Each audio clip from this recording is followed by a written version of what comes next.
J'ai une question pour toi. Et si la douleur la plus profonde de ta vie, celle que tu portes en silence, était déjà une prière que Dieu entend? Je sais, ça peut paraître un peu fou, mais c'est la question que je me suis posée et j'aimerais qu'on regarde ça ensemble dans cet épisode. Alors bienvenue dans le jour 5 de notre série Guérison biblique, 7 femmes, 7 percées. Je suis vraiment ravie de vous retrouver. Vous êtes de plus en plus nombreuses à écouter cette série et je rends vraiment gloire à Dieu pour cela.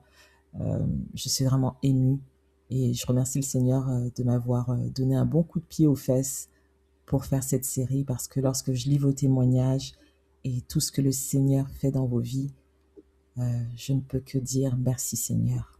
Alors vous le savez, cette série, c'est une série 100% féminine, mais je fais quand même un petit coucou à un homme qui a eu le courage de m'écrire sur cette page pour me dire que oui, je suis un homme, mais ce que tu as dit m'a beaucoup touché, m'a beaucoup béni. Alors le prodige, si tu m'entends, merci beaucoup pour ton message.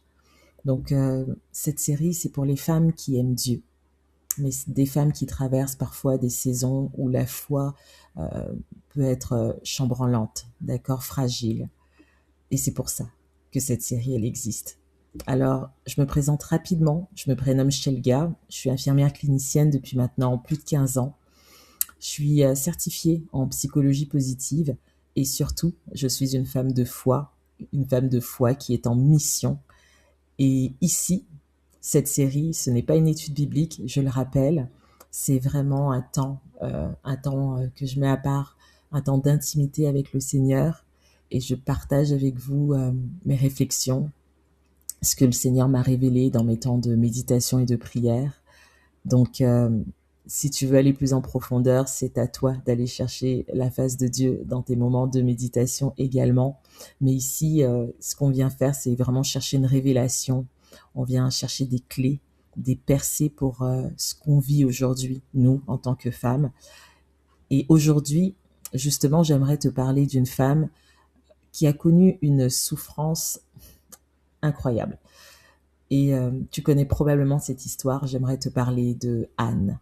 Alors, si tu es prête, prends un carnet, un stylo, installe-toi confortablement. C'est parti. Alors, Anne, si tu connais cette histoire, qui est la mère de Samuel, le prophète Samuel, un peu plus tard. Alors, on va parler de cette femme, Anne. Anne voulait un enfant, comme tu le sais probablement dans cette histoire, mais elle n'en avait pas. À cette époque, l'infertilité, c'était pas seulement une douleur personnelle, c'était vraiment vu comme une honte sociale, une humiliation. C'était vraiment quelque chose de pas facile à porter. Et la Bible dit même qu'une autre femme la provoquait constamment. Et si tu connais l'histoire, tu sais de qui je parle. Alors imagine la pression que devait vivre Anne, une pression émotionnelle. Et il est écrit quelque part dans la Bible, un peu plus loin dans cette histoire, quelque chose qui m'a vraiment touchée, quelque chose qui est très fort. Anne, elle pleurait et ne mangeait plus. Qu'est-ce que ça veut dire? C'est que la souffrance émotionnelle intérieure de Anne avait commencé à toucher son corps. Et ça, on le voit également aujourd'hui. Aujourd'hui, justement, en santé, en neurosciences, on sait une chose, c'est que le cerveau ne fait pas la différence entre une douleur émotionnelle qui est intense et une douleur physique. Pour lui, c'est exactement la même chose.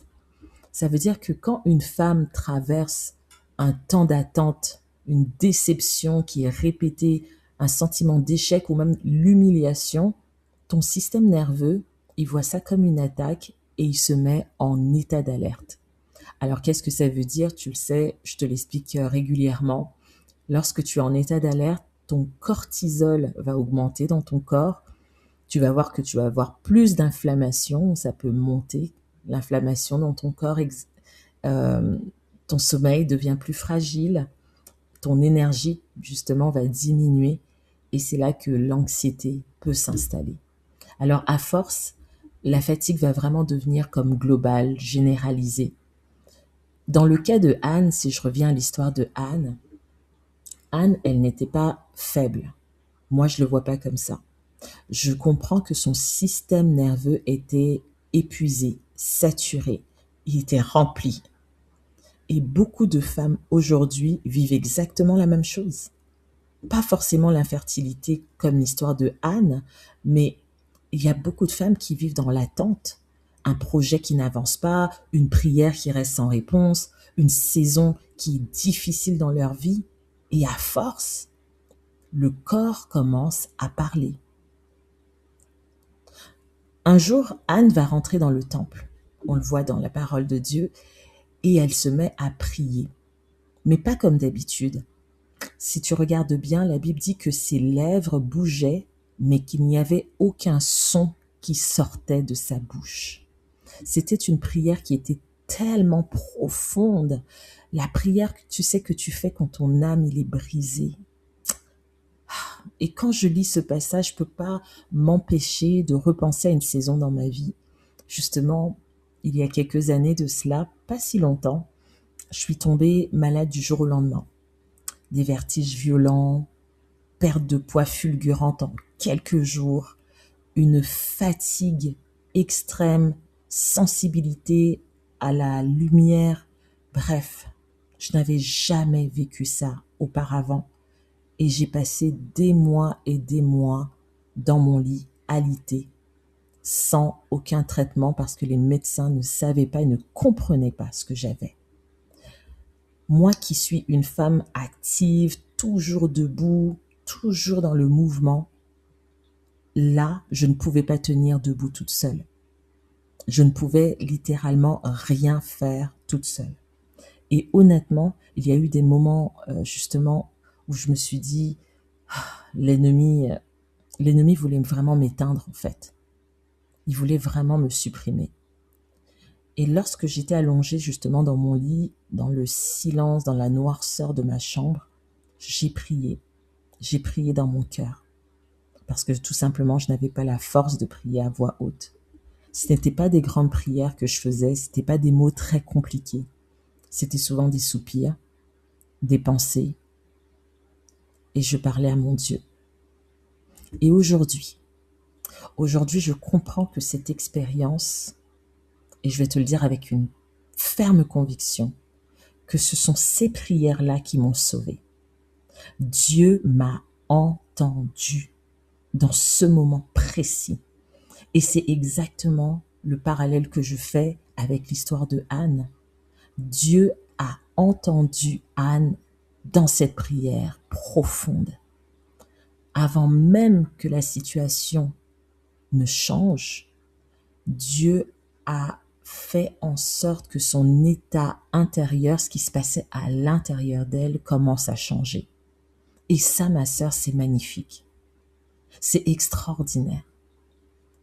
Justement, la science, je lisais un article de science qui disait que des chercheurs avaient demandé à des personnes de foi de prier alors qu'elles étaient dans une machine qu'on appelle un IRM cérébral. Et ils ont constaté que pendant que ces gens faisaient une prière sincère, une prière de foi, une prière vraiment comme connectée à Dieu, il y avait certaines zones dans leur cerveau qui étaient associées à la paix, à la sécurité, à la régulation des émotions. Et ben ça s'activait davantage lorsque ces gens se mettaient à prier, alors que les zones qui étaient plus reliées à la peur commençaient à diminuer. On voit réellement dans les images la différence. Autrement dit, qu'est-ce que ça veut dire? Ça veut dire que la prière apaise ton système nerveux. La prière va diminuer ton stress. Il va vraiment t'apporter une sensation de sécurité. Il va augmenter ta foi, ton espérance. Et il va stabiliser tes émotions. Et ça confirme une vérité que Dieu nous a apprise depuis toujours. Dieu nous a créés avec un corps qui veut être dans sa présence, qui cherche sa présence et qui répond à sa présence. Alors, si tu continues l'histoire de Anne, tu verras que le prêtre Élie s'est approché d'elle et lui a dit « Va en paix ». Et la Bible va dire quelque chose qui est très puissant. Le visage de Anne ne fut plus le même. Le visage de Anne n'était plus le même. Regarde bien. Elle n'était pas encore enceinte là. Elle était venue dans la présence de Dieu, elle priait, mais elle n'était déjà plus la même. Ça veut dire que Dieu avait restauré ce qu'il y avait à l'intérieur d'elle, c'est-à-dire son cœur, avant de changer sa situation. Et ça, c'est la clé. Ça, c'est le principe du jour que tu dois noter dans ton carnet. Parfois, le premier miracle ne se passe pas à l'extérieur dans ton environnement, mais il se passe à l'intérieur de toi. Et c'est exactement ce que je vois auprès des femmes que j'accompagne aujourd'hui. Que ce soit dans mes programmes, que ce soit dans mes suivis privés individuels avec ces femmes, avant même que la situation ne change complètement, il y a d'abord un réalignement, un changement qui s'opère à l'intérieur d'elles.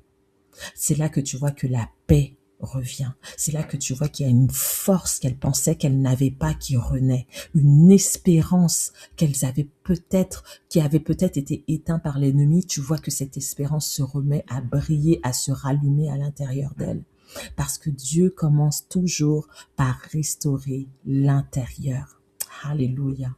Alléluia. Alors Anne nous apprend ici que Dieu ne guérit pas seulement les corps. Il guérit ce qu'il y a à l'intérieur, comme je disais, c'est-à-dire ton âme qui est fatiguée, ton cœur qui est blessé, ces humiliations répétées que tu vis. Et Dieu voit tout ça. Je le répète, Dieu le voit. Dieu voit tes larmes qui coulent sur tes joues. Dieu entend tous tes questionnements. Dieu voit tes combats, même les plus difficiles. Il voit ta fatigue quand tu es épuisé, quand tu arrives plus à tenir debout. Il le voit. Il te dit pas, dépêche-toi d'aller bien, fais vite, guéris. Non, il te dit, viens comme tu es, mon enfant, viens à moi comme tu es. Et c'est ça la force qu'il y a dans la présence de Dieu. Il te dit, viens à moi, mon enfant, tel que tu es. Alléluia. Je vais faire quelque chose que je n'ai jamais fait jusqu'ici avec vous. Je voudrais vous partager un exercice que je partage souvent dans mes accompagnements aux femmes. Et je sais que aujourd'hui, ça va aider plusieurs d'entre vous. Alors, j'aimerais partager cet exercice. Il est puissant. Il est simple, mais il est puissant.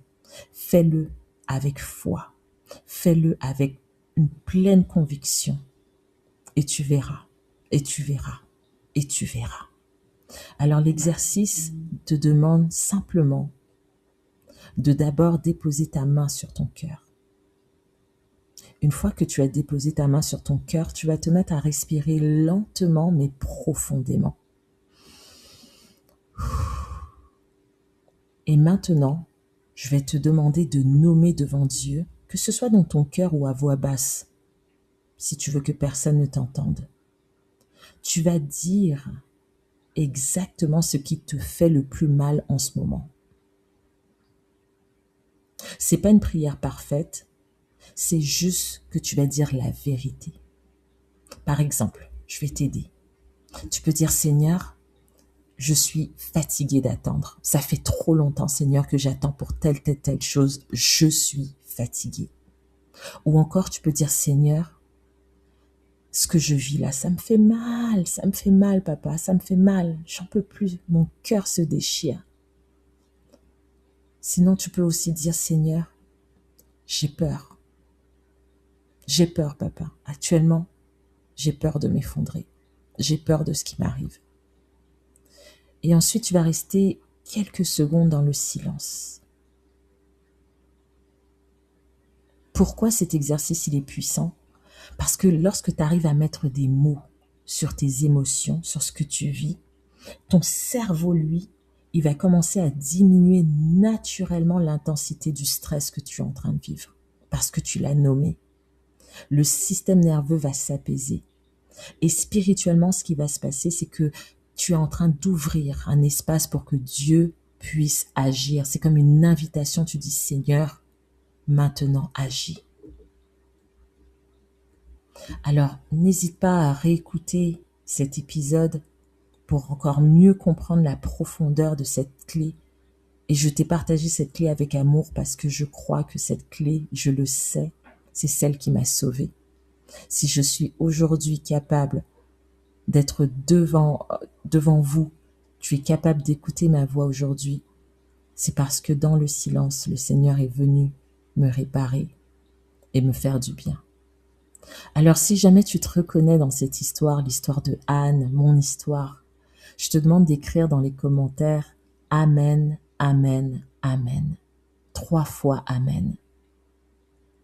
Et surtout, comme tu le fais si bien jusqu'ici, partage cette vidéo. Partage cette vidéo à une sœur en Christ que tu aimes, une femme qui traverse actuellement une saison difficile, tu le sais, partage cette vidéo pour qu'elle puisse l'entendre. Parce que parfois, la plus grande de toutes les percées, elle commence simplement par « Seigneur, entends-moi. Seigneur, je suis là. Entends ma voix. Vois mes pleurs, vois mes larmes qui coulent sur mes joues. » Ça commence simplement par la vérité. Merci, merci infiniment d'avoir pris ce temps avec moi. Merci d'être aussi nombreuses encore une fois. Je prie pour chacune d'entre vous. Et je prie également pour que le Seigneur permette que nous puissions nous rencontrer très prochainement. Je le crois. Il faut qu'on puisse partager ces témoignages. Il faut qu'on puisse vivre ces moments ensemble. Je mets ça en prière. Je ne sais pas comment je vais faire ça, mais Dieu sait tout. En tout cas, je vous laisse sur ces bonnes paroles. On se retrouve très très très bientôt pour le jour 6.